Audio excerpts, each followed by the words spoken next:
હાલ સેવા પખવાડિયું ચાલી રહ્યું છે ત્યારે કેન્દ્રીય ગૃહમંત્રી અમિત શાહ દિલ્હીવાસીઓને આજે એક મોટી ભેટ આપવાના છે, તેના વિશે વાત કરીશું.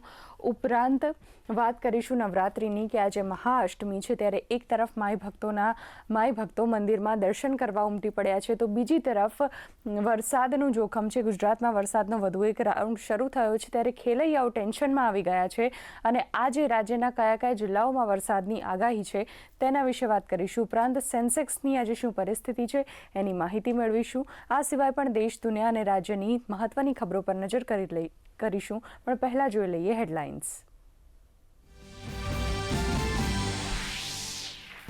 સેવા પખવાડા અંતર્ગત દિલ્હીવાસીઓને આજે મળશે મોટી ભેટ. ગૃહમંત્રી અમિત શાહ આજે દિલ્હીમાં ₹1,816 કરોડના વિકાસ પ્રોજેક્ટ્સનો કરશે પ્રારંભ.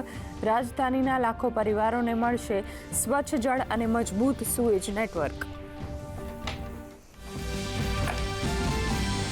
બિહારમાં પુનઃનિરીક્ષણ પછી મતદાતા સૂચિ તૈયાર. આજે અંતિમ મતદાર યાદી કરવામાં આવશે જાહેર. મતદારો ઓનલાઈન ચકાસી શકશે તેમના નામ.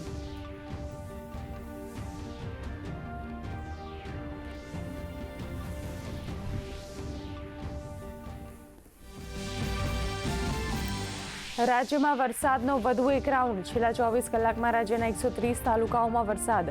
સૌથી વધુ જૂનાગઢના માંગરોળમાં 4.5 ઇંચ વરસાદ, તો રાજ્યના 10 તાલુકાઓમાં 1 ઇંચ કરતાં વધુ વરસાદ.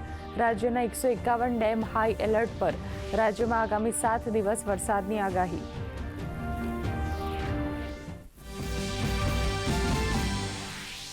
અરવલ્લી જિલ્લાના મોડાસામાં આઈટીના દરોડા. તબીબો, બિલ્ડર્સ તેમજ અન્ય ઓફિસોમાં ઇન્કમટેક્સ વિભાગે બોલાવ્યો સપાટો. આઈટી ઓપરેશનને લઈ વેપારીઓમાં ફફડાટ.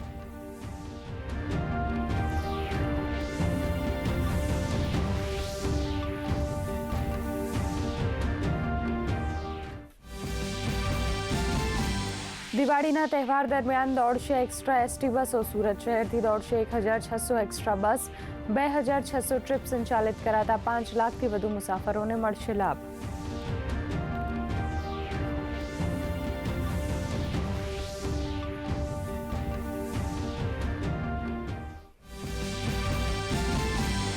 આસ્થા અને આનંદ સાથે દેશભરમાં ઉજવાઈ રહી છે મહાઅષ્ટમી. મંદિરોમાં ઉમટી ભક્તોની ભીડ. શક્તિપીઠ અંબાજીમાં યાત્રિકોનો ભારે ધસારો. રાષ્ટ્રપતિ દ્રૌપદી મુર્મુએ દેશવાસીઓને પાઠવી શુભેચ્છાઓ.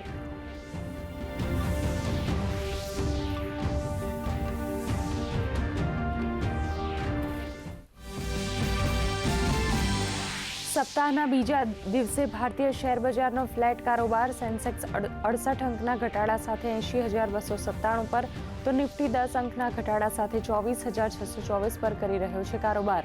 સોના ચાંદીના ભાવમાં રેકોર્ડ બ્રેક વધારો.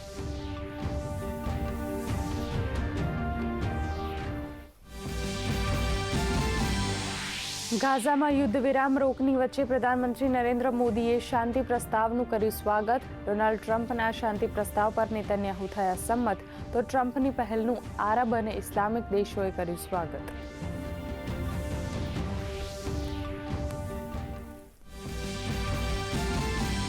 આજથી મહિલા ક્રિકેટ વર્લ્ડ કપની શરૂઆત. આજે યજમાન ભારત અને શ્રીલંકા વચ્ચે ગુવાહાટીમાં રમાશે પ્રથમ મેચ.